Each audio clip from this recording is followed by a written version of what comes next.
Current ட்ரெண்டிங்கில் தேர்தல் கணிப்புன்னு ஆளாளுக்கு வழக்கம் போல் போட ஆரம்பிச்சிட்டாங்க.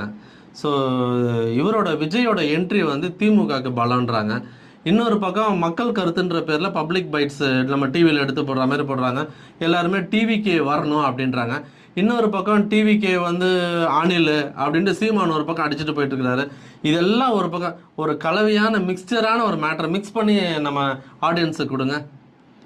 அதாவது இப்போ தேர்தல் நடந்தால் யார் ஜெயிப்பா அப்படின்ட்டு இன்றைய கரண்ட் சுச்சுவேஷனில் யார் ஜெயிப்பா அப்படின்னா கூட்டணி பலம், விளம்பரம், அது மற்றபடி அரசியல் அமைப்புகள், அதிகாரங்கள் இதெல்லாம் சேர்த்து வச்சு பார்க்குற போது திமுக தான் ஜெயிக்கும் அப்படிங்கிற ஒரு தோற்றம் நிலவிட்டு தான் இருக்குது.